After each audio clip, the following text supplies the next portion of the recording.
ஸ்ரீமதே ராமானுஜாய நமஹ. ஆழ்வார் எம்பெருமானார் ஜீய திருவடிகளே சரணம். ஆச்சாரியர்கள் திருவடிகளே சரணம்.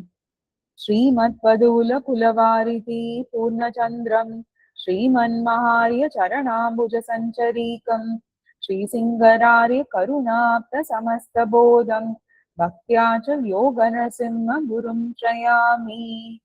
மிக்க இறை நிலையும் மெய்யாம் உயிர் நிலையும் தக்க நெறியும் தடையாகி தொக்கியலும் ஊழ்வினையும் வாழ்வினையும் போதும் குருகையர்கோன் யாழின் இசை வேதத்தியல். நம்ம ஸ்ரீ வைஷ்ணவ வேதிகா குழாம்ல ரொம்ப அழகா ப்ரோக்ரஸ் வந்துட்டு இருக்கு. இப்போ இன்னைக்கு திருவாய்மொழி 4ஆம் பத்து 6வது திருவாய்மொழி தீர்ப்பாரை யாமினி அப்படின்னு ரொம்ப அழகான ஒரு பதிகம். அதுக்கு ரொம்ப பியூட்டிஃபுல்லான நம்பிள்ளை ஈடு. அதோட அவதாரிக்கை கொஞ்சம் பார்க்கணும், இன்னைக்கு சிம்பிள் மீனிங்ஸ் பார்க்கணும். இப்போ ஒண்ணுத்துக்கும் சங்கதி பார்த்துட்டு இருக்கோம். சங்கதினா ஒரு கனெக்ஷன் பிட்வீன் த ப்ரீவியஸ் பதிகம் அண்ட் திஸ் பதிகம் என்னன்னு. இப்போ உயர்வர உயர்நலத்திலேருந்து ஆழ்வார் வந்து எப்படி இருக்காருனாக்கா ரொம்ப அழகா ஆச்சாரியர்கள் சொல்றா, எடுப்பும் சாய்ப்புமா. முன்னாடியே பார்த்தோம் இல்லையா? இப்போ ஒரு குழந்தைகிட்ட ஒரு பொம்மை கிடைச்சதுன்னா ரொம்ப சந்தோஷமா இருக்கு. அந்த பொம்மை அந்த குழந்தைய விட்டு கொஞ்சம் விலகி போச்சுன்னா ரொம்ப வருத்தமா இருக்குன்னு. அந்த மாதிரி இருக்கு ஆழ்வாருக்கு. இப்போ வந்து எடுப்பும் சாய்ப்புமா என்ன இருக்கார்? எம்பெருமானதான் அன்வைச்சுட்டு இருக்கார் ஆழ்வார் இல்லையா? ஆனா அந்த எம்பெருமான் ஒரு சமயம் ரொம்ப சந்தோஷம் தரான் ஆழ்வாருக்கு. இது மாறி மாறி பார்த்துட்டு இருக்கோம் நம்ம 4ஆம் பத்துலயே. ரொம்ப வருத்தத்தையும் தரான் எம்பெருமான் விசேஷத்தை கொடுத்து. கிட்ட இருந்தா சந்தோஷம், கொஞ்சம் விலகி போனாலே வருத்தம்னு 4ஆம் பத்து தான் அதுக்கு ஹைலைட்டே. ஏன்னா இது மாத்தி மாத்தி ஒரு சீசா மாதிரி கீழே போய் மேல வந்து கீழே போய் மேல அந்த மாதிரி வந்துட்டே இருக்கு. இப்போ இதுக்கு முன்னாடி வீத்திருந்து 7 உலகம்ல ரொம்ப அழகான பதிகம். அதுவும் ஆழ்வார் ரொம்ப சந்தோஷமா இருக்கார், ரொம்ப கொண்டாடுறார், தம்மையே கொண்டாடிக்கிறார். இனி யாவர் நிகர் அகல்வானத்தை அப்படின்னா ஆழ்வாருக்கு இனிமே யாராவது நிகர் இருக்கா அப்படின்னு கேட்கிறார். ரொம்ப கொண்டாட்டம். யாருமே தமக்கு நிகர் இல்லை அப்படின்னு ஆழ்வாரே சொல்லிக்கிறாருன்னு பார்த்தோம் இல்லையா? ஆழ்வாருக்கு யாருமே நிகர் இல்லைன்னு ஏன் சொல்றார்? அப்படி எம்பெருமான் அவ்வளோ ஒரு சம்ஸ்லேஷத்தை வந்து ஆழ்வாருக்கு கொடுத்துருக்கான்னு பாக்குறோம் இல்லையா? அப்போ அங்க இருந்து இங்க ஒரு டிரான்சிஷன் போகுது. ஆழ்வார் தானான தன்மையிலே இல்லை இந்த இடத்துல தீர்ப்பாரை யாமினியில. இப்போ முக்கியமான கருத்து என்னன்னா, வீத்திருந்து 7 உலகம்ல எல்லாரையும் விட்டுட்டு ஆழ்வாரை சூஸ் பண்ணிட்டான் எம்பெருமான். எம்பெருமான் chose Alvar to sing Thiruvaimozhi and எம்பெருமான் chose Alvar for everything. So that is the important crux of வீத்திருந்து 7 உலகம் previous பதிகம். இப்போ இந்த தீர்ப்பாரை யாமினியில பார்த்தேன்னாக்க ஆழ்வார் தானான தன்மையே விட்டுட்டு தோழி பாசுரமா அமையிறது. அண்ட் இதுதான் நம்ம குழாத்துக்கு ஃபர்ஸ்ட். அண்ட் திருவாய்மொழியிலே பார்த்தீங்கன்னா இதுதான் ஃபர்ஸ்ட் அன்வயம், தோழி பாசுரமா வர அன்வயம் இல்லையா? அப்போ என்ன நடக்கிறதுன்னு பார்க்கணும். இப்போ முன்னாடி வந்து பராங்குஷ நாயகி ஒரு இடத்துல மயங்கினான்னாக்க திருத்தாயார் வந்து பேசுவா. பராங்குஷ நாயகியே ஃபர்ஸ்ட் பேசுவா. தாயார் ஆழ்வார் வந்து தானான தன்மையை விட்டுட்டாருன்னா ஆழ்வார் பராங்குஷ நாயகிய அவரே பேசுவார். அந்த மாதிரி முன்னாடி பார்த்திருக்கோம். பராங்குஷ நாயகி மயங்கினான்னா அவரோட திருத்தாயார் வந்து பேசுவா. அப்போ திருத்தாயார் வந்து பேசுற பதிகமா இருக்கலாம், இல்லைன்னா பக்கத்துல நிறைய பேர் இருப்பா இல்லையா? பக்கத்துல சில தாய்மார்கள்லாம் இருப்பா, அவ வந்து பேசுவான்னு பார்த்துட்டு இருப்போம் நம்ம. ஆனா இந்த இடத்துல என்னன்னா பராங்குஷ நாயகி மயங்கி போறாளாம், தாயாராலையும் பேச முடியல. பராங்குஷ நாயகி இவளோட சக்தியும் எடுத்துட்டான்னு தாயாரும் மயங்கி போய் பக்கத்துல இருக்க எல்லாம் மத்த தாய்மார்கள் எல்லாமும் பக்கத்துல யாரெல்லாம் இருக்காலும் எல்லாரும் மயங்கி போயிருக்காளாம். இவ எல்லாரும் மயங்கி போய் கிடக்கிறாளேன்னு தோழி பாசுரமா இருந்துச்சு. தோழியால மட்டும்தான் இங்க தரிச்சுட்டு பேச முடியாது அப்படின்னு ஆச்சாரியர்கள் காமிக்கிறா. சரி, இப்பதான் ரீசெண்டா நம்ம சங்கல்பா ஸ்டடி சர்க்கிள்ல எம்பார் வைபவம் பட்டர் வைபவம் முடிச்சிருக்கோம் இல்லையா? அந்த எம்பார் வைபவத்தையும் எடுத்துன்னு வாங்க, இன்னும் கொஞ்சம் எக்ஸ்டெண்ட் பண்ணி எல்லாம் ஆச்சாரியர்கள் கேட்கிறாலாம், எதனால ஆழ்வார்க்கு திருப்பி திருப்பி இந்த நிலை? ஒண்ணு எம்பெருமான் கிடைச்சதுன்னா சந்தோஷப்படுறாராம், போனார்னா துக்கப்படுறாராம். இது 2 தானே இருக்க முடியும், வேற என்ன இருக்க முடியும்னு கேட்கிறான். எம்பாருக்கு வந்து கூப்பிட்டுட்டு, எம்பார் நிர்வாகம்னு நிறைய இடத்துல ஆல்ரெடி நம்ம பார்த்திருக்கோம். எம்பாரை கூப்பிட்டு கேட்கிறேன், என்னதான் ஆழ்வாரோட சங்கதி இந்த வீத்திருந்து 7 உலகத்திலையும்? இது நம்ம கேட்போம்ல, வாட் ஹேப்பன் டு ஆழ்வார் அப்படின்னு எல்லாரும் எம்பார கேட்கிற. எம்பார் உடனே சொல்றாராம், அசங்கதிரேவ சங்கதி அப்படின்னா, அசங்கதிரேவன்னா இப்போ வந்து முன்னாடி ஒரு சங்கதி சொல்லியாச்சு, வீத்திருந்து ஏழு உலகம்க்கு ஒரு சங்கதி சொல்லியாச்சு, ரொம்ப சந்தோஷமா இருக்காரு. திருப்பி இங்க வந்து மிக்க வருத்தம், இதுக்கும் இன்னொரு ஒரு சங்கதி சொல்லணுமான்னு, சங்கதியே இல்லாததுதான் ஒரு சங்கதின்றாராம் எம்பார். அப்படின்னாக்கா அதுக்காக இதுக்கு பிரவேசம் இல்லையான்றது கிடையாது, பெரிய பிரவேசம் இருக்கு. கனெக்ஷனும் இல்லாமன்னு கிடையாது, கனெக்ஷனும் இருக்கு. அத பின்னாடி ஈட்டுல காமிச்சு கொடுத்துடுறாரு அழகா. அது என்னன்னு பாக்கலாம் நம்ம. எதுக்காக அசங்கதி ரேவ சங்கதினா, சில விஷயங்களுக்கு நம்ம டிஸ்ஆர்டர்லியா இருந்தாலே ஒரு ஆர்டரா இருக்கும்னு சொல்லுவோம் இல்லையா. எல்லாமே மியூசியம்ல போல இருக்கணும்னு அவசியம் இல்லையா. ஆத்துல கொஞ்சம் அங்க இங்க பொருட்கள் இருந்தாதான் அது ஆகமாவே ஆறுதுன்னு சொல்லுவோம் இல்லையா. அந்த மாதிரி கொஞ்சம் ஏற கீழ போயிட்டு போயிட்டு ஆழ்வார் வந்தாதான் அது ஆழ்வாரோடைய நிலையா இருக்காராம். இல்லைன்னா அது ஆழ்வாரோடைய நிலையே இல்லைன்னு இதுக்கும் கூட ஒரு சங்கதி கேட்கலாமான்னு எம்பார் நிர்வாகம் பண்ணி சொல்ற. இப்போ அடுத்தது என்னன்னாக்கா, வீட்டுல ரொம்ப அழகா ஒரு கதை, ஒரு சரித்திரம் இருக்கு. இப்போ வந்து என்ன இதுக்கு என்ன சொல்றான்னா, மோருள்ள, முன்னாடியும் பார்த்திருக்கோம் இது ஒரு இடத்துல, மோருள்ள தனையும் சோரேயோ அப்படின்னாக்க ஆச்சாரியர்கள் ரொம்ப, நம்ம ஆச்சாரியர்கள்லாம் ரசிச்சு சொல்றாரு அப்படின்னு சுவாமி சாதிக்கிறார். என்னன்னா பட்டர், நம்பிள்ளை ஆட்டம், இவாளோட நிர்வாகம் எல்லாம் தானே பார்த்துட்டு இருக்கோம் நம்ம. இப்போ ஒரு இதுக்கு முன்னாடி ஒரு இடத்துல நம்ம பார்த்திருக்கோம், ஒரு மொட்டை தலையுள்ள ஒரு ராஜா இருக்கான். அந்த ராஜாவை பார்த்து ஒரு கவிஞன் வந்து அவன் கவி பாடணும். என்ன மொட்டை தலையுள்ள ராஜா நான் கவி பாட போறான், எவ்வளவு பெரிய முடி இருக்கு அப்படின்னு கேட்டா அந்த முடி வந்து வேற எதையோ டிசைன் பண்ணிடுவான் இல்லையா. வள்ளல் தன்மைதான் முடித்துவம் அப்படின்னு எதை வேணா சொல்லிக்கலாம் இல்லையா. அந்த மாதிரி இந்த இடத்துல மோருள்ள தனையும் சோரேயோ அப்படின்னு ஈட்டுல நம்பிள்ள எடுத்து காமிக்கிறார். அப்படின்னா ஒரு பாட்டி இருக்கானாம் ஒரு இடத்துல, ஒருத்தன் வரான் வந்து, பாட்டி என்கிட்ட மோர் இருக்கு, கொஞ்சம் அதுக்கு சோறு மட்டும் நீ கொடு. சோறுனா சாதம், சாதத்தை கொடுன்றானோ. அந்த பாட்டியும் சரி பாவம் ஏதோ மோர் எடுத்துன்னு வரான், பசின்னு கேட்கறான், பிரசாதத்தை வச்சு குடுக்கலாம் அப்படின்னு பெருமாள் கன்செப்ட் பண்ணி குடுக்குறா அவளும். அப்புறம் அவன் சொல்றானா, சாப்பிட்டுட்டான், ஒரு ரவுண்டு சாப்பிட்டுட்டான். பாட்டி இன்னும் கொஞ்சம் மோர் இருக்கு, கொஞ்சம் சோறு கூட அப்படின்றான். அவன் சாப்பிட்றானா திருப்பி. மூணாவது தடவை திருப்பி பாட்டி இன்னும் கொஞ்சம் மோர் இருக்கு. அவனோட மோர் தீர்ற மாதிரியே தெரியல. மோர் உள்ள தனையும் சோரேயோ அப்படின்னா என்ன அர்த்தம்? ஆழ்வார், இப்ப இது ஆழ்வாருக்கு கம்பேர் பண்ணிக்கணும் நம்ம. ஆழ்வார் கீழே இறங்குவார், மேல போவார், எல்லாத்துக்குமா சங்கதி சொல்றது அப்படின்னு. மோர் உள்ள வரைக்குமா வந்து சாதம் பரிமாறிண்டே இருக்க முடியாது இல்லையா. அதனால அசங்கதி ரேவகி சங்கதி அப்படின்னாக்க ஒரு சங்கதி இல்லாத தன்மையுமே கொஞ்சம் அழகாதான் இருக்கு அப்படின்னு ரொம்ப அழகா ஒரு அன்வயம் சொல்றான். சரி, இப்போ இதுக்கு முன்னாடி திருவாய்மொழியில எல்லாம் நம்ம எடுத்துன்னு வந்து பார்த்தோம்னாக்க, ஆழ்வாருக்கு வந்து பார்த்தீங்கன்னா சிலதெல்லாம் மனசு அளவுல அன்வயம் இல்லையா. ஏன் அப்படி மனசு அளவுல அன்வயம்னாக்க, ஆழ்வார் இருக்கிறது திருப்புலி ஆழ்வான் அடியில இல்லையா அமர்ந்துட்டு இருக்காரு. இப்ப ஆழ்வார் சாதிக்கிறதா ஆட்டம், மத்த திவ்ய தேசங்கள் ஆட்டம், இல்ல ஆழ்வார் பராங்குஷ நாயகியோட அந்த தன்மையை எடுத்துக்கிட்டோம், திருத்தாயா தன்மை எடுத்துக்கிட்டோம், எல்லாமே ஆழ்வாரோட, நம்ம சொல்லுவோம் இல்லையா இன் ஆழ்வார் ஹெட் அப்படின்னு, ஹெட் அண்ட் ஹார்ட் அவரோட இதுலதான் இருக்கு இதெல்லாம் இல்லையா. அப்ப இந்த இடத்துல ஆழ்வாருக்கு என்ன இதுதான் உண்மையான சங்கதி. அதுக்காக எம்பார் சொன்னது இது பண்ணல, ஆனா இதுதான் இங்க அர்த்தம். இது வரைக்கும் ஆழ்வார் வீத்திருந்து ஏழு உலகத்துல எம்பெருமான் எல்லாத்தையுமே கொடுத்துட்டான். ஆனா எப்படி கொடுத்தான்னா, ஆழ்வாருக்கு ஆழ்வார் மைண்ட்ல கொடுத்திருக்கான், மனசுல கொடுத்திருக்கான் இல்லையா. ஆழ்வாருக்கு ஆனா என்ன வேணும்? ஒரு பாக்கிய அனுபவம் வேணும் எம்பெருமானோட, பிரத்யட்சமா அதை அன்வயிக்கணும் ஆழ்வாருக்கு. அதுதான் ஆழ்வாரோட நிலை. அந்த பிரத்யட்சமா அன்வயம் இல்லாததுனால ஒரு தடவையும் அவர் முயற்சி போறார். ஆனா எம்பெருமான் அப்பப்போ சில காட்டவே கண்ட கமலபாதம் மாதிரி சிலது காமிக்கும் போது இவர் கொஞ்சம் தரிச்சுக்கிறார். ஆனா வந்து ஆழ்வார் அதை வந்து உடனே தருவா. எம்பெருமான் வந்து நம்மளே சில விஷயங்கள் கேட்க கூடாதுன்னு சொல்றோம், ஆனாலும் கேட்கிறோம், எம்பெருமான் கிட்டதான் போய் கேட்க முடியும் இல்லையா. போய் கேட்டோம்னாக்க உடனே தருவானான்னு? என்னைக்குமே உடனே எல்லாம் தரமாட்டான். கொஞ்சம் அவன் டெஸ்ட் பண்ணி பார்ப்பான், என்ன லெவல் வரைக்கும் போறான்னு பாக்கலாமே இவாளோட ஸ்ரத்தேல அப்படின்னு நன்னாவே வேற டெஸ்ட் பண்ணுவான். ஆசிரித்த பட்சபாதியா இருந்தா கூட அந்த ஆசிரியர்களை நிறையவே டெஸ்ட் பண்ணுவான் எம்பெருமான். அந்த மாதிரி எம்பெருமான் உடனே கொடுப்பானான்னு கேட்டோம்னாக்க இல்ல, உடனே வரல இல்லையா. எம்பெருமான் உடனே கொடுக்கவும் இல்லை, உடனே வரவும் இல்லை. அதனால ஒரு ஒரு ஆழ்வாருக்கு வருத்தம் வருது, அவர் நிலை தாழ்ந்து போறார் ஆழ்வார். தாழ்ந்துன்னா ஒரு வருத்தத்துல தாழ்ந்து போற, இவ்ளோ வரமாட்டேன்றானே எம்பெருமான் அப்படி. சரி, இப்போ வந்து எப்படி வந்து முன்னாடி அன்வைச்சிருக்கார் வீத்திருந்து ஏழு உலகம் நம்ம பார்த்திருக்கோம் இல்லையா? ரொம்ப அழகான பதிகமும் கூட. அதுல வந்து எம்பெருமான் என்ன, ஆழ்வார் என்ன சொல்றார்?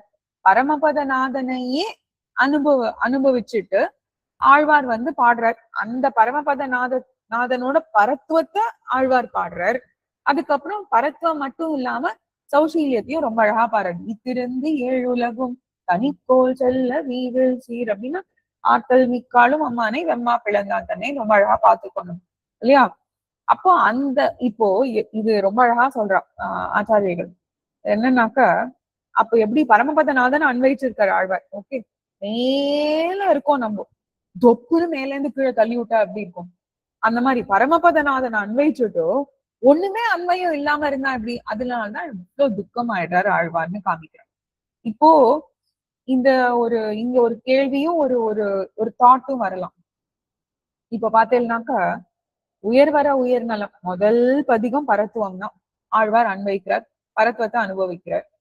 அடுத்தது கொஞ்சம் பத்துடை, அடுத்தது பஜனை இப்ப முடுங்கோ பத்துடை அடியவருக்கு எளியவன் 1ஆம் 10ல 3வது பதிகம் பார்த்தேன்னா சௌலபியம் எவ்வளவு சௌலபியமா கட்டுண்ண பண்ணிய பெருமாள் எவ்வளவு அழகா கட்டுண்டானே அப்படின்னு அன்வைக்கிற சௌலபியத்தை இல்லையா? அப்போ உடனே என்ன ஆறுது? இதெல்லாம் ரொம்ப அழகா தானே அன்மை ஆயின்னு இருக்கு. உடனே பின்னாடி வர பதிகம் என்ன? அஞ்சிறைய மடனாராய் அழியத்தாய்னு அவ்வளவுதான் தூது பதிகம். பெண் தன்மை ஏறிட்டு கொள்றார் பராங்குஷ நாயகியாரர். ஆனா கொஞ்சம் தெம்பு இருந்தது அந்த இடத்துல தூது விடுறதுக்கு ஆழ்வார் இல்லையா? பரத்துவத்தை அன்வைக்கிறார், சௌலபியத்தை அன்வைச்சுட்டு கொஞ்சம் தெம்பு இருந்தது தூது விடுறார். ஆனா இங்க பரத்துவத்தை எங்க போய் அன்வைக்கிறார்? அங்க ஆத்ம உபதேசமா அன்வைக்கிறார். இங்க பரத்துவத்தை எங்க அன்வைக்கிறார்? பரமபத நாதன் கிட்டேயே அன்வைக்கிறார்.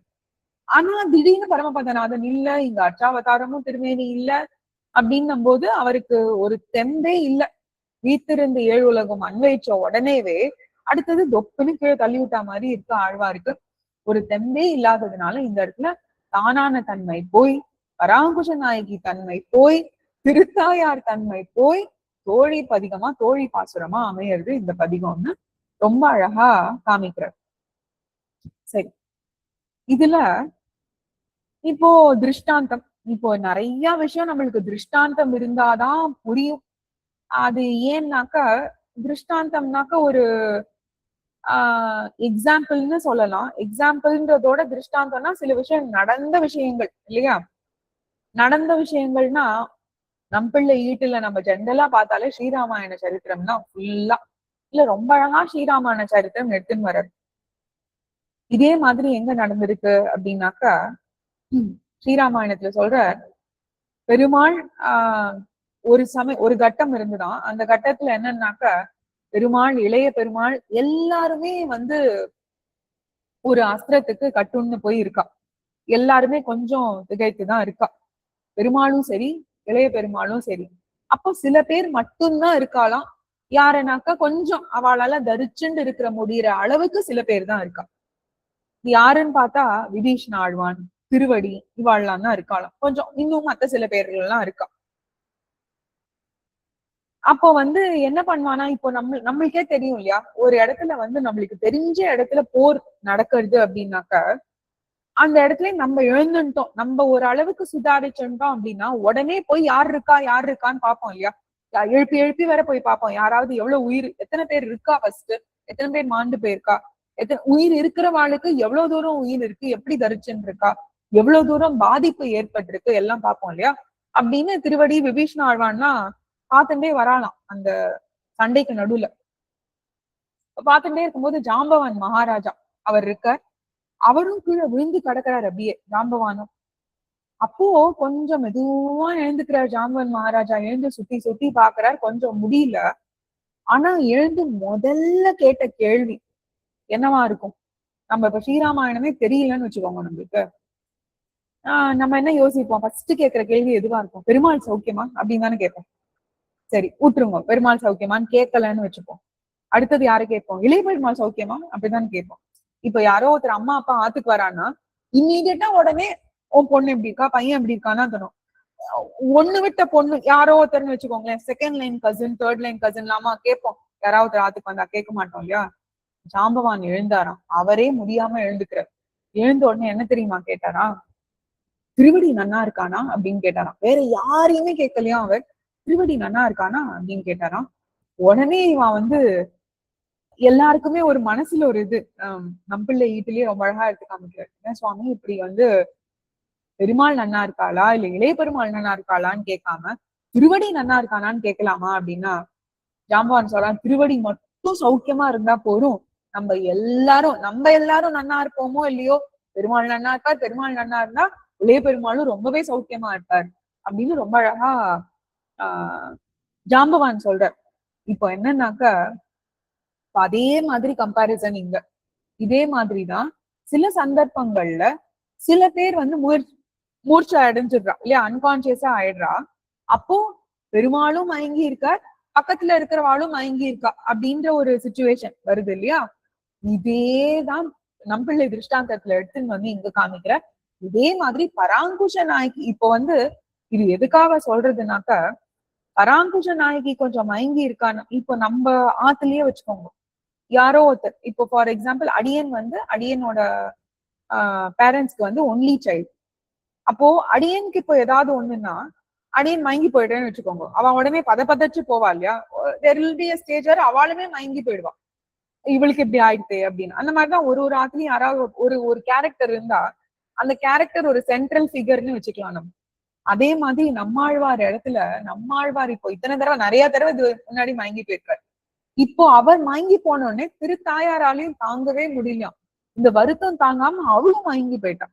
அப்போ பராங்குஷ நாயகிய சார்ந்தவர்கள் எல்லாரும் மயங்கி போய் எப்படி அந்த இடத்துல திருவடி விபீஷ்ண ஆழ்வான்லாம் கொஞ்சம் தரிச்சுண்டு இருக்காளோ, அந்த மாதிரி இந்த இடத்துல சில பேர், அந்த சில பேர்ல தோழி, இந்த தோழி தான் ரொம்ப இம்பார்ட்டன்ட் நம்மளுக்கு. அவதான் இந்த இடத்துல வந்து மத்தவா யாருமே கூட இல்லைன்னா கூட எல்லாரும் மயங்கி போயிட்டா. ஆனா இவ விஷயமா பராங்குஷ நாயக் அதுவும் எதனால இது தோழி பாசமா வந்துன்னு திருப்பி இன்னொரு ஒரு திருஷ்டாந்தம் எடுத்து காமிக்க போறார் பின்னாடி. அப்போ நம்பிள்ளை ஈட்டுல நிறைய விஷயங்கள், பெரிய அவதாரிக்கை இதுல இந்த பதிகத்துக்கு இன்ஃபேக்ட். அப்போ பராங்குஷ நாயகிய நம்பிதான் சில பேர் தரிச்சுன்னு இருக்கான்னும் போது இந்த தோணி எடுத்து சொல்லக்கூடிய ஒரு பாசுரமா அமைஞ்சிருக்கு அப்படின்னு காமிக்கிறார். அதுக்கு திருஷ்டாந்தத்துக்குள்ள ஒரு திருஷ்டாந்தம், இன்னொரு திருஷ்டாந்தம் என்னன்னா ரொம்ப அழகா அதே ஸ்ரீராமாயணத்துல இருந்தான்.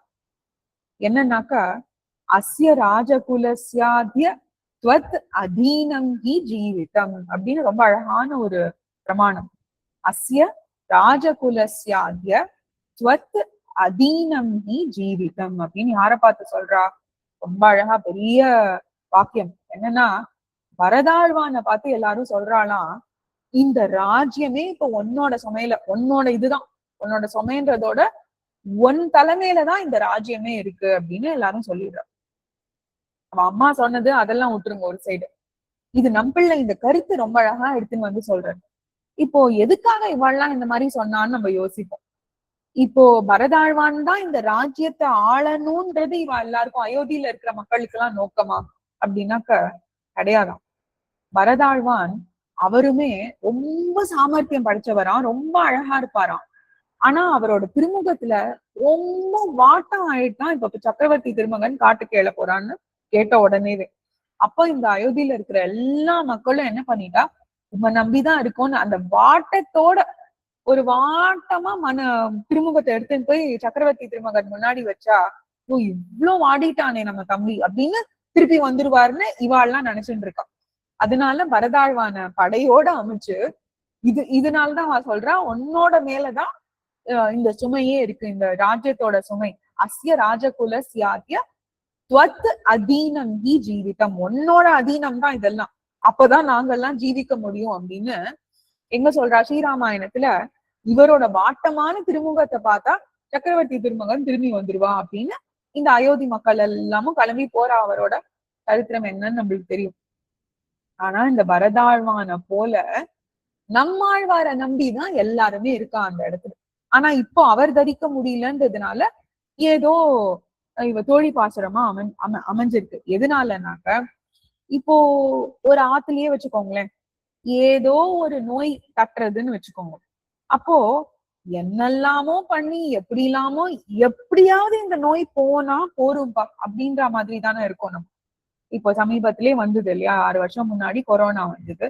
ஏதோ எத்தனையோ தடைகள், ஆனா அதெல்லாம் தாண்டி வரணும்னு இருந்தா வரும்ன்றது வேற கதை. ஆனா அதுக்கு எத்தனை ஒரு இது நம்ம பண்றோம் இல்லையா. அந்த மாதிரி என்னன்னாக்க இந்த இடத்துல ஏதோ ஒரு விதமா ஒரு நோய் வந்துட்டு ஆழ்வார்க்கு. பராங்குஷ நாயகியா ஆயிட்டார் அவர். அப்போ என்ன சொல்றான்னா இந்த இடத்துல ரொம்ப அழகா இருக்கு, நம்பிள்ளை ஈடு எல்லாருமே படிச்சு பார்க்கணும். என்ன சொல்றார் அவர், ஸ்ரீ வைஷ்ணவ கிரகத்தை தூஷிக்க நமக்கு நல்ல அளவு என்று வந்து புகுற அப்படின்ற. எது வந்து புகுந்துதான், இந்த தேவதாந்திரம் வந்து புகுந்துதான். அப்பதான் எதுக்கு சொல்றாருன்னா, ஆஹ் ஸ்ரீ வைஷ்ணவர்கள் வந்து நம்பிள்ளை எப்படியே எடுக்கிறார். நீங்க வாசிச்சுன்னு வந்தாலே நம்பிள்ளை வீட்டுல தெரிஞ்சிடும். ஜென்ரலா ஸ்ரீ வைஷ்ணவர்கள் அகத்துக்குள்ள தேவதாந்திரம் புகுறவே முடியாது. அவ நம்மளை சேர்த்துக்கவே மாட்டா. ஆனா ஏதோ ஒரு அவளே ஏதோ ஒரு தெய்வாதீனத்துல அவ இதுக்குள்ள ஏதோ ஒரு பிரச்சனை வந்துருக்கு. அதனால ஏன்னா இப்ப இந்த வர கட்டு வச்சு தேவதாந்திர கட்டு வச்சு அதனால இந்த சரித்திரம் வருது. எப்படியோ ஒரு இடத்துல வந்து புகுறன்னா எப்படியாவது நுழைஞ்சிடலாம். ஏன்னா அவ விடவே மாட்டா, இல்லைன்னா நம்மள அண்டவே விடமாட்டா கிட்டக்க. எப்படியாவது நடுவுல உள்ள பூந்து ஏதோ ஒண்ணு பண்ணி இவாளோட கிரகத்துல பூந்துடலாம் அப்படின்றது ஒரு தேவதாந்திரம்லாம். அப்படி இந்த கட்டுவீச்சி மூலமா தேவதாந்திரம் ஆத்துக்குள்ள வருது, அதுதான் சொல்றான் இங்க. சோ இங்க நம்ம முன்னாடியே பார்த்திருக்கோம் இத. திருவாய்மொழியில பராங்குஷ நாயகி ரொம்ப பாவம். இவளுக்கு வர கட்டு வச்சு ஆழ்வாருக்கு தான் இந்த மாதிரியானா, அதுக்கு இன்னொரு ஒரு அழியனுக்கு பட்டதை ஒண்ணு அப்புறம் சொல்றேன். ஆழ்வாருக்கு தேவதாந்திர கட்டு வச்சு வரா.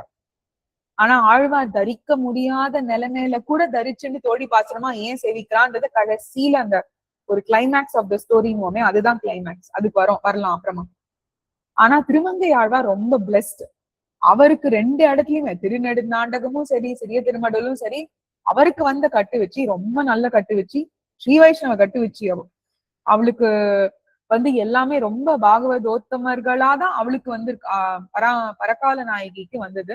அவ என்ன வந்த உடனேவே என்ன சொல்லிட்டான்னா ரொம்ப அழகா, பொய்யே கட்டு வச்சு சொல் என்ன சொன்னாள் நங்காய். என்ன சொல்றா அவ, கடல் வண்ணர் இது செய்தார் காப்பார் ஆரே அப்படின்னு. அது திருநெடுந்தாண்டகம்.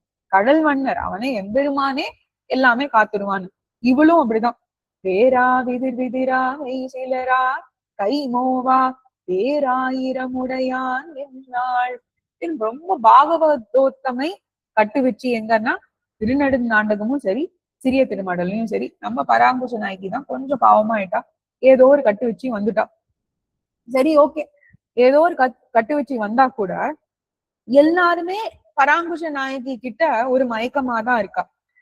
ஏதோ ஒரு விதமா இப்ப நம்ம சொல்றோம் இல்லையா, எத்தனை நாள் பித்தம் தெளியும்னு நம்ம நிறைய தடவை கேட்டிருக்கோம் இல்லையா. அந்த மாதிரி யார் யாரையெல்லாம் கூட்டின்னு வந்துடுறாளாம் இந்த பந்துக்கள்னு வச்சுக்கலாம். தாய்மாரும் கொஞ்சம் மயங்கி போயிருக்கா இல்லையா பராங்குஷ நாயகியோட தாயார். அப்போ யாரையோ கூட்டின்னு வந்துடுறா. நோய் குணமானா போரும்னு, என்ன நோய் என்ன நோய்னு ஒருத்தரா என்ன பேச ஆரம்பிச்சுட்டாலாம். இதுக்கு என்ன பரிகாரம், அதுக்கு என்ன பரிகாரம்னு பேச ஆரம்பிச்சுட்டாலும். இப்பதான் தோழி முழிச்சுக்கிறா. தோழி முழிச்சுக்கிறான்னா என்ன அர்த்தம், இப்போ பராங்குஷ நாய்க்கு தரிக்க இயலாத நிலைமையிலயும் இது வந்து நம்ம ரொம்ப லௌகீகமா சொன்னாதான் நம்மளுக்கு புரியும். ஸ்பிளிட் பர்சனாலிட்டி கேள்விப்பட்டிருக்கோம், பார்த்திருக்கோமான்னு தெரியல அடியனுக்கு. அந்த மாதிரி வச்சுக்கோங்க. ஆனா ரொம்ப நல்ல விஷயம் இது. ஆழ்வாரே பாக்குற தேவதாந்திரி என்ன பரிகாரம்னு ஆரம்பிச்சுட்டா அப்படின்னு பார்த்து உடனே தோழியா மாறிடுறார் பராங்குஷ நாயகி. தோழியா மாறி அவருக்கு வந்து கொஞ்சம் பயமும் கூட. என்ன எதையோலாம் பண்றா, ரொம்ப என்ன சொல்றாலாம் அவ. நம்ம பாசுரங்கள்லயே பார்த்திருக்கோம் இத.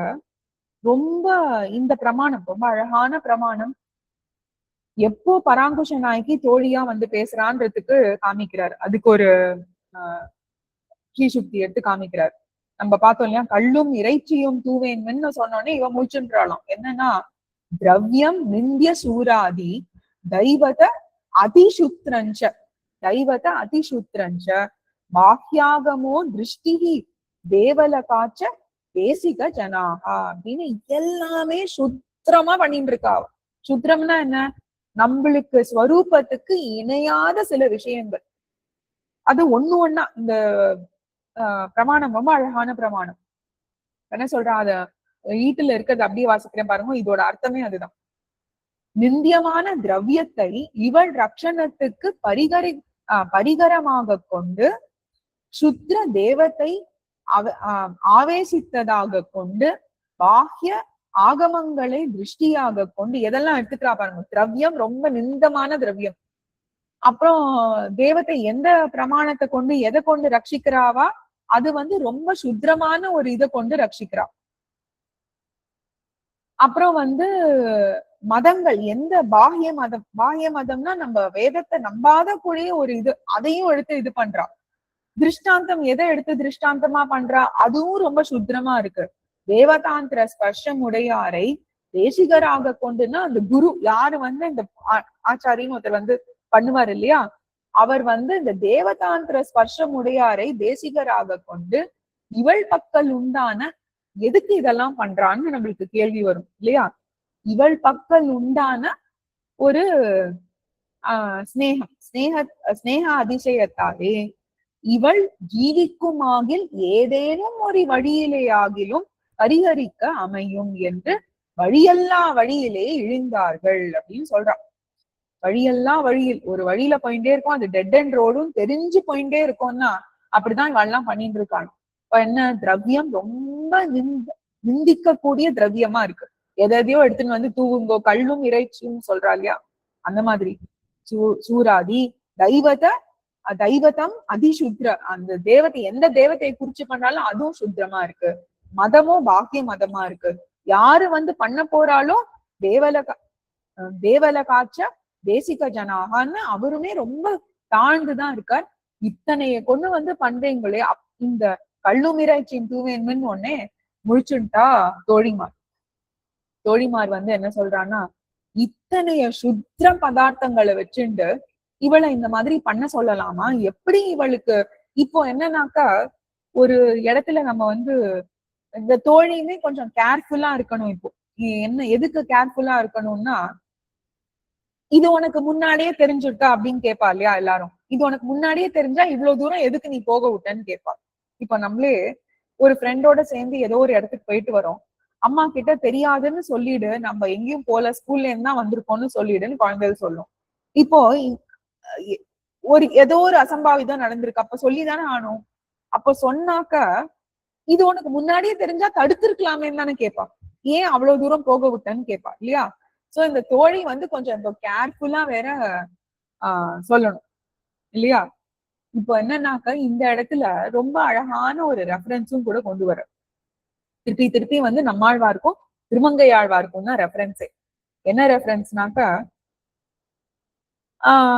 இந்த இடத்துல பராங்குஷ நாயகி மயங்கி இருக்கா, கட்டு வச்சு தேவதாந்திர கட்டு வச்சு மத்தவா எல்லாருமே ஏதோ ஒண்ணு பண்ணினா போறோம்னு பண்ணிடுறா அப்படின்னு கூப்பிட்டா. ஆனா சிறிய திருமண்டல் திருநெடு நாடகம் ரெண்டுத்தையும் பார்த்திருக்கோம். கட்டு வச்சியும் ஸ்ரீ வைஷ்ணவ கட்டு வச்சு திருத்தாயார் எப்படி இருந்தான்னு ஒரு திருஷ்டாந்தம் எடுத்துன்னு காமிக்கிறார் நம் பிள்ளை ஈட்டுல. இங்க திருத்தாயார்னா பரகால நாயகி. திருமங்கையாழ்வார் இங்க பராங்குஷ நாயகி, அங்க பரகால நாயகி. பரங்கால நாயகியா அவ அடைஞ்சா, அந்த தன்மை அடைஞ்சுட்டான்னா அவளோட திருத்தாயார் எப்படி இருக்கான்னு காமிக்கிறா. அதுக்கு ரொம்ப அழகான ஒரு பாசுரம் சிறிய திருமடல்ல இருந்து. சீரார் செழும் புழுதி காப்பிட்டு செங்குறிஞ்சி தாரார் நறுமாலை சாத்தற்கு தான் பின்னும் நேராதன ஒண்ணு நேர்ந்தாள். நேராதன ஒண்ணு நேர்ந்தாள், அதுதான் அங்க ஹைலைட். என்னன்னாக்கா, பரகால நாயகியோட திருத்தாயார் எப்படி இருக்கானா, ஒரு கோவிலுக்கு போறாளாம். அவ ஸ்ரீ வைஷ்ணவர் இல்லையா, எல்லாருமே ஸ்ரீ வைஷ்ணவர்கள் தான். கோயிலுக்கு போனா கூட கையை எடுத்து கூப்பிட்டு அஞ்சலி முதிரையில பண்ணிட்டு எம்பெருமான் கிட்ட எதையும் கேட்க மாட்டாளாம். அவ பரகால நாயகியோட திருத்தாயார். கையெடுத்து கூட கூப்பிட மாட்டாளாம். ஏன்னா எங்கேயாவது எம்பெருமான் பார்த்து இவ கையெடுத்து கூப்பி என்ன மோட்சத்துக்கு கேட்டுட்டா உபாய பரமா ஒரு பாவமா ஆயிட போறது இதுன்னு அவளுக்கு மனசுல உபாய பாவமா இதையுமே கேட்க கூடாதுன்னு எம்பெருமான் கிட்டே, யார்கிட்டயே, எம்பெருமான் கிட்டேயே அவ கையெடுத்து கும்பிட்டு எதுவுமே கேட்கறதெல்லாம் கிடையாது அப்படின்னு ரொம்ப அழகா சொல்ற. அப்படிப்பட்ட அவள் என்ன ஆச்சா, இவ பரகால நாயகிக்கு முடியல, எம்பெருமானோட அன்வயம் ரொம்ப ஜாஸ்தியாயி தானான தன்மை போய் பரகால நாயகியா ஆயிட்டா. அப்படிப்பட்ட அவள் என்ன பண்றா, பின்னும் நேராதன ஒண்ணு நேர்ந்தாள். நேராதனா என்னன்னா பெருமாள் குறித்தே கை கூப்பிட மாட்டாள் அவ அப்படின்னு சொல்றா. ஆனா அப்படிப்பட்டவ என்ன பண்றா, நறுமாலை சாஸ்தா இருக்குன்னா சாஸ்தா அப்படின்னு ஒரு தெய்வம் இருக்கும். அந்த தெய்வத்துக்கிட்ட போய் கை கூப்பிடறாளாம். எதுக்குன்னா பரகால நாயகியோட இந்த பிரிவை என்னால தாங்கவே முடியல அப்படின்னு ரொம்ப அப்படிப்பட்ட ஸ்ரீ வைஷ்ணவ தாயாரே அந்த மாதிரி பண்றா அப்படின்னு சாதிக்கிறார். இப்ப அதுதான் இதுல இருந்து என்னன்னாக்க, நம்ம உடனே ஒண்ணு மனசுல வச்சுட்டு கூடாது. சுவாமி அடிக்கடி வேற சொல்லுவார், அடியன் 2-3 ஆச்சாரியர்கள் இதனால பரகால நாயகி திருத்தாயாரே வெளியில போய் அதோ பண்ணிட்டா, ஆண்டாளே போய் ஒன்று பர்ஜன்ய தேவதையை கூப்பிடுறா, பராங்குஷ நாயகிக்கு கட்டு வச்சியே தேவதாந்திரம், அப்ப நம்ம நாட்டுல தேவதாந்திரம் இருக்கலான்றது மட்டும் எண்ணவே கூடாது. அவளோட நிலை என்ன, நம்மளோட நிலை என்னன்னு நம்ம பாத்துக்கணும். அதுவும் சொல்ல போறார் பின்னாடி. அப்போ பராங்குஷ நாயகியோட தாயார் இங்கேயும் எவ்விதமாகவோ ஒரு இந்த நோய் தீர்ந்தா போரும் அப்படின்னு இருக்கா இல்லையா, அதுக்கு திருஷ்டாந்தம் உண்டானா திருப்பி இன்னொரு திருஷ்டாந்தம் ஸ்ரீராமாயணத்துல இருந்து எடுக்கிறார். சர்வான் தேகான் நமஸ்யந்தி ராமஸ்யாத்தே யசஸ்வினக அப்படின்னு ரொம்ப அழகான ஒரு திருஷ்டாந்தம். இதுவும் என்னன்னாக்கா ஸ்ரீராமாயணத்துல அயோத்தியா வாசிகளே பார்த்தேன்னாக்கா எல்லாரும் எல்லா ஜனங்களும் இருக்கா இல்லையா, எல்லா கோயிலுக்கும் போவாளாம். ரொம்ப அழகான திருஷ்டாந்தம். எல்லா கோயிலும் மத்த கோயிலுக்கெல்லாமும் போவா, எல்லா ஆலயத்துக்கும் போயிட்டு பார்த்தேன்னா எல்லாரும் என்ன பண்ணுவானா, ராமர் பேருக்கு திருமஞ்சனம் அந்த நம்ம என்ன கேப்பா அர்ச்சனை. எல்லாரும் எங்க போனாலும் ராமர் பேருக்கு அர்ச்சனை, ராமர் பேருக்கு அர்ச்சனை, ராமர் பேருக்கு அர்ச்சனை. எல்லா கோயிலும் ராமன் திருநாமம் தான் ஓங்கி நிக்குமா. என்னன்னா அந்த எல்லா தேவதைகளும் எதுக்காக அவ வணங்கினான்னா ராமனுக்கு, ராமஸ்யார்த்தே அப்படின்னா என்ன அர்த்தம், ராமன் பொறுத்து பகவத் சம்பந்தத்துக்காக இவ ராமனுக்காக தான் வணங்கி கேட்கிறாளே ஒழிய இவாளுக்காக ஒரு அல்ப விஷயத்துக்கு இவ எதுக்குமே அந்த தேவதாந்திரத்துக்கிட்ட போல. இப்போ எம்பெருமான காப்பாத்துறதுக்கு நம்மளால முடியறதோ இல்லையோ, அந்த மத்த தேவதைகள்லாம் நம்மளோட கொஞ்சம் பவர்ஃபுல் இல்லையா, அந்த தேவதைகள்லாம் காப்பாற்ற முடியும்ன்றதுக்காக அந்த சர்வான் தேவான் நமஸ்யந்தி ராமஸ்யார்த்தே, ராமனுக்காக ராமன் பேர்ல போய் அர்ச்சனை பண்றது எல்லாம். அந்த அர்ச்சனை பண்ணிட்டா அவன் பாத்துப்பா அப்படின்ற ஒரு இது இருக்கும் இல்லையா. அதே மாதிரி இந்த இடத்துல ஏதோ ஒண்ணு பண்ணி இந்த பராங்குஷ நாயகிக்கு நோய் தீர்ந்து போகாதா அப்படின்றதுதான் இந்த சரித்திரமே. தோழி பாக்குறா, இப்படியே விட்டுட்டா பராங்குஷ நாயகி உயிர் தரிக்க மாட்டா. ஏன் தரிக்க மாட்டா, இதுதான் கிரக்ஸ். ஏன் தரிக்க மாட்டா பராங்குஷ நாயகி உயிர், தேவதாந்திர சம்பந்தம் கிடைச்சா இல்ல கேட்டாலே அவளால இப்ப உயிர் தரிக்கவே முடியாது, எதெல்லாம் பண்றாளே அப்படின்னு. தோழி இங்கதான் ஒரு கதை அவ சொல்லணும். என்னன்னாக்கா இவளுக்கு இது முன்னாடியும் தெரிஞ்சா மாதிரியும் காமிச்சுக்க முடியாது, ஆனா இவ பராங்குஷ நாயகியும் விட்டு கொடுக்க கூடாது, அவளையும் காப்பாத்தணும் இல்லையா. அப்ப முன்னாடில இருந்து எடுத்து பாருங்க, முன்னாடி வேவாரா வேட்கை நோய் சேவிச்சிருக்கோம் இல்லையா 2ஆம் பத்துல, முன்னாடி காதல் நோய். சோ அப்ப அங்கேருந்து எடுத்துன்னு வரா தோழி. நீங்க கூட சொன்னீங்களே அவ அப்பப்போ சங்கும் சக்கரத்தையும் எண்ணி இவள் கேட்கன்னு தாய்மார் முன்னாடி பாடியிருக்கா இல்லையா வீட்டிருந்துல. அப்ப அதையே எடுத்துன்னு வரா. நீ தானமா சொன்ன அவ சங்கு சக்கரத்தை கேட்கிறான்னு, ஆனா தேவதாந்திரத்தை இப்ப கூட்டின்னு வந்துட்டி அப்படின்னு ஒரு கதை கொண்டு வரா. எம்பெருமான் அந்த எம்பெருமானாலதான் இந்த நோய் வேவாரா வேட்கை நோய்னா இவனோட நோய் தான் அது, காதல் நோய்னு காமிக்கிறோம் இல்லையா நம்ம. எம்பெருமானாலதான் இந்த நோய் அவளுக்கு வந்திருக்குன்னு இப்போ ஒரு கதையை கதை கட்டுறான்னா கட்டு வச்சு வந்திருக்கா இல்லையா. இவ தோழி அவளும் இன்வால்வ் ஆகக்கூடாது, at the same time Parankusha நாயகிக்கு ஹெல்ப்பும் பண்ணணும். அப்படின்னு கொஞ்சம் நான் ஆராய்ந்து பார்த்தா இப்படின்னு தான் தோன்றது அப்படின்றது பின்னாடி வரப்போகுது. ஓர்பால் இவ்வொண்ணுதல் இருக்கு இல்லையா, ஓர்பால்னா என்ன, கொஞ்சம் நான் ஆராய்ந்து பார்த்தேன் அப்படின்றாலாம் தோழி. இவன் என்ன ஆராய்ந்து பார்த்தா, ஒன்னும் ஆராய்ந்து பார்க்கல. சரி, அப்போ ஒரு சம்மரி என்னன்னாக்க, எம்பெருமான் கிட்ட ஒரு பாக்கிய சம்ஸ்லேஷம், பாக்கிய அனுபவம்னா நேரையே கிட்டக்க பிரத்யட்சமா அவனோட ஒரு அனுபவம் வேணும்ன்றதுனால பராங்குஷ நாயகி தன்மை போய் திருத்தாயாரும் மயங்கி போய் பக்கத்துல இருந்த வாழலாமும் மயங்கி போய் ஒரு தோழி பதிகமா எம்பெருமான் தானே வர வேணும் அப்படின்ற ஒரு இதுல இருக்கா. இப்போ கடைசியா ஒரு 2-3 விஷயங்கள். என்னன்னாக்கா ஒரு 5-10 நிமிஷம் முடிச்சிடலாம் இத. என்னன்னாக்கா, இது தோழி சொல்றா இல்லையா, தேவதாந்திர சம்பந்தம் ஏற்பட வேண்டாம். ஆனா அத கேட்டாலே போதும் இவளது பிராணன் போய்விடும் அப்படின்றால. அது எப்படி? கேட்டாலே போயிடும் பிராணன் போயிடும்னா இது இந்த மாதிரி ஏதாவது கேள்விப்பட்டிருப்போமா நம்ம? இதுக்கெல்லாம் ஏதாவது திருஷ்டாந்தம் இருக்கா அப்படின்னாக்க, ரொம்ப அமேசிங், ரொம்ப அழகான ஒரு திருஷ்டாந்தம். ஆனா கேட்டோடனே நம்மளுக்கு கொஞ்சம் அழுகையே வேற வந்துரும். ஸ்ரீராமாயணத்துல பிராட்டி இடத்துல போய் மாயா சிரச காமிக்கிறான் இல்லையா?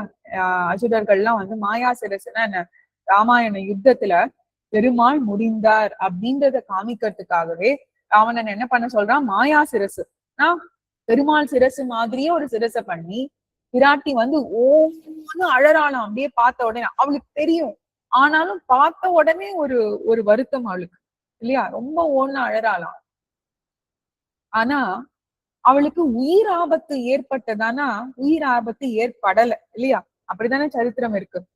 அப்போ கேள்வி என்னன்னாக்க, உண்மையாவே அவளுக்கு அவன் இடத்துல, எம்பெருமான் இடத்துல காதல் இருந்தா அந்த சிரசை பார்த்த உடனே அவ போயிருக்க மாட்டாளோ? தாயாரோட, பெரிய பிராட்டியாரோட பிராணனும் போயிருக்காதோ அப்படின்னு ஒரு கேள்வி. அந்த மாதிரி ஆயினா நம்ம எல்லாம் எப்படி இருந்திருப்போம் சொல்லுங்க. நல்ல வேளை ஒரு உயிர் தரிச்சான்னு நினைச்சுட்டு இருந்த அடியன். இப்போ அந்த சமயத்துல ஒரு இப்போ இதை எப்படி எடுத்துக்கணும்னா, இதெல்லாம் ஒரு ஒரு மெய்ப்பாடுனாக்க ஆச்சாரியர்கள் ரொம்ப அழகா சொல்றா, ஒரு உண்மையான ஒரு ஈடுபாடு ஒரு அபிநயத்துல வருதுதான் இதெல்லாம் இல்லையா. அபிநயம்னா என்ன, பெரிய பிராட்டியார் அந்த இடத்துல ஒரு ஒரு நாடகம்னு சொன்னா அது ரொம்ப கீழ் இழிந்து போயிடும். ஆனா அப்படிதானே சக்கரவர்த்தி திருமகன் பெருமாளா வந்து இங்க நடிச்சுட்டு இருக்கான், தாயார் இங்க தாயாரா வந்து இங்க அந்த அபிநயத்தை பண்ணிட்டு இருக்கான், நடிச்சுட்டு இருக்கான்றத அபிநயத்தை பண்ணிட்டு இருக்கா. அப்போ பிராட்டி தரிப்பதற்கு வந்து ஞானம் தேவை கிடையாது. ஞானம்னாக்க ஒரு ஒரு ரீசன், ஒரு காரணம் அவளுக்கு தேவை கிடையாது. எம்பெருமான் இப்ப இருக்கானா இல்லையான்ற காரணம் தேவையே கிடையாதாம். பிராட்டி தரிக்கிறதுக்கு எம்பெருமானோட சக்தியே போருமா, அதுதான் காரணம். இதுதான் ரொம்ப இம்பார்ட்டன்ட் நம்ம புரிஞ்சுக்க வேண்டியது. ஏன்னா பெருமாள் ஒரு இடத்துல இருந்தார்னா பிராட்டி இன்னொரு ஒரு இடத்துல இருக்கா டெஃபினட்டா. அவ சேர்ந்து இருக்காளோ இல்லையோ அது வேற கதை. ஆனா பெருமாள் இருக்கான்ற அந்த ஒரு சத்து, பிராட்டி இருக்கான்னா பெருமாள் இருக்கான்ற ஒரு அதுதான் காரணமே. அங்க ஒரு ஞானத்துக்கான ஞானமே ஒரு காரணமா அங்க தேவையே கிடையாதுன்னு ரொம்ப அழகா ஆச்சாரியர்கள் காமிக்கிறா. அதே மாதிரி இந்த இடத்துல கொஞ்சம் ஒரு ட்விஸ்டோட பாக்கணும். ஏன்னா அங்க பெருமாள் தாயார், இந்த இடத்துல பராங்குஷ நாயகி தேவதாந்திரம். அதே மாதிரி இந்த இடத்துல ஒரு ட்விஸ்ட், தேவதாந்திர சம்பந்தம் ஏற்பட்டதா இல்லையான்றது அந்த ஞானமே தேவை கிடையாதான். ஏற்பட்டாலே போரும் இவ உயிர் ஜனிக்க மாட்டா. யாரு, பராங்குஷ நாயகி உயிர் ஜனிக்க மாட்டா. நீ எப்பேற்பட்ட ஒரு தத்துவம் பாருங்க, நம்மளுக்கு எவ்வளவு தூரம் இது தேவைன்றது பாருங்க. எப்படி ஒரு வைராகியத்துல இருந்திருக்கா ஆழ்வார் ஆச்சாரியர்கள்லாம். சரி, அப்போ இதோட தாற்பயம் என்னன்னு சுவாபதேசத்துல ரொம்ப அழகா எடுத்து காமிக்கிறாருன்னு ஆச்சாரியர்கள் சொல்றா. இப்போ இதுதான் நம்ம முன்னாடி பார்த்தோம். நம்ம ஆழ்வார் திருப்புழி ஆழ்வான் அடியில அமர்ந்துட்டு இருக்கார். அவர் எந்த திவ்ய தேசத்துக்கும் போல, எந்த பெருமாளோட அன்வயமும் பிரத்யட்சமா, ஆனா அவர் உட்கார்ந்த இடத்துல எல்லா பெருமாளோட அன்வயம் கிடைச்சிருக்கு. பாகவதோத்தமர்களுக்கு அஞ்ஞான தசையிலையும், அப்படின்னா என்ன அர்த்தம், இதுதான் இந்த இடத்துல சுவாபதேச அர்த்தம். நம்ம எல்லாம் புடிச்சுக்க வேண்டிய அர்த்தம் இது மட்டும்தான். அஞ்ஞான தசையிலையும், அஞ்ஞானம்னா ஒரு மயங்கி இருக்கிற நிலை, இப்போ பராங்குஷ நாயகி இருக்கிற நிலைன்னு வச்சுக்கலாம். அஞ்ஞான தசையிலையும் தேவதாந்திர ஸ்பர்ஷம் எப்படிப்பட்டதுன்னா அது வந்து சத்தையா பாதகம் அப்படின்னு சாதிக்கிறான். சத்தையா பாதகம்னா என்னது, இது நம்மளோட சத்தையே உறிஞ்சு போயிடும். இது வந்து ஒரு பாதகமா, ஒரு பெரிய ஆப்ஸ்டிக்கிளா தான் இருக்கும், நம்மளோட சத்துக்கு ஒரு பாதகமா தான் இருக்கும் இந்த தேவதாந்திர சம்பந்தம். ஆனா தேவதாந்திர சம்பந்தமும் சரி, தேவதாந்திர சம்பந்தம் உடையவர்களோட நம்மளுக்கு சம்பந்தம் இருந்தாலும் சரி, நம்மளுக்கு இது பாதகம் தான். ஆனா எது காப்பாத்தும் அப்படின்னா, இது பின்னாடி வரப்போகுது இல்லையா, எம்பெருமானோட திருநாமத்தால் அப்படின்னு சொல்ல, தமரடி நீரு கொண்டு எம்பெருமானோட திருநாமம், ஸ்ரீ வைஷ்ணவர்களோட அவர் அடியவர் பாத தூளிகளோட திருநாம சங்கீர்த்தனம், இதெல்லாமே என்ன ஆகுது, இதெல்லாம் உஜ்ஜீவனத்துக்கு தாரகம். அது சத்துக்கு பாதகம், இது உஜ்ஜீவனத்துக்கு தாரகம் அப்படின்னு ரொம்ப அழகா எம்பெருமான் இடத்துல ஒரு பாக்கிய ஒரு அனுபவம் ஏற்படுத்தணும்ன்றதுக்காக ஆழ்வார் ஒரு நிலைக்கு போறார். இந்த ஆழ்வார் இந்த நிலைக்கு போய் நம்மளுக்கு இதை சொல்லணுமான்னு ஆமா சொல்லணும். நம்ம ஒரு விஷயம் சத்தெல்லாம் இருக்கு நம்மளுக்கு மயங்கிலாம் போகாமையே எங்க போனா எது கிடைக்கும்னு எல்லா இடத்துக்குமே நம்ம போயிடுறோம். ஆனா அந்த மாதிரி கிடையவே பண்ணவே கூடாதுன்றதுக்காக ஒரு பதிகம் நம்மளுக்கு ஸ்ரீ வைஷ்ணவத்துவத்தையும் அதோட ஒரு முக்கியத்துவத்தையும் எப்படி நிலைநாட்டிருக்காருன்னா ஆழ்வார் இந்த மொழி மூலமா நிலைநாட்டிருக்கார். நம்ம பார்த்துட்டே வரோம். திருவாய்மொழிய தீர்க்க சரணாகதின்னு இதெல்லாம் சரணாகதி பதிகங்களா அமைஞ்சிருக்கு. 4, 5, 6 10கள். அப்போ எம்பெருமான் மட்டுமே எம்பெருமானுக்காகவே நம்ம இருக்கோம்னு எப்படி காமிக்க முடியும்? சங்கு சக்கரம் என்று இவள் கேட்க திருத்துழாயை கொடுங்கோ அப்படின்னு இதெல்லாம் எம்பெருமானோட விஷயம் எல்லாம் காமிச்சு தோழி சொல்றா. இதெல்லாம் அவளுக்கு காமிச்சாலே போறோம், அவ தரிச்சுக்க போறா அப்படின்னு காமிக்க போறா. ரொம்ப பியூட்டிஃபுல்லான அவதாரிக்கை நம்பிள்ளையோடது இன்னும் போயிட்டே இருக்கு. ஆனா ஏதோ ஒரு சில விஷயங்கள் நம்ம எடுத்து பார்த்து ரசிக்கிற மாதிரி இருந்திருக்கு. இந்த பதிகத்தோட பதவுரை நாளையில இருந்து அன்வைக்கலாம் நம்ம. ஸ்ரீமதே ரம்யஜா மாத்ரு முனீந்திராய மகாத்மனே ஸ்ரீரங்கவாசினே பூயாத் நித்யஸ்ரீர் நித்யமங்கலம். ஆழ்வார் எம்பெருமானார் ஜீய திருவடிகளே சரணம். ஆச்சாரியர்கள் திருவடிகளே சரணம்.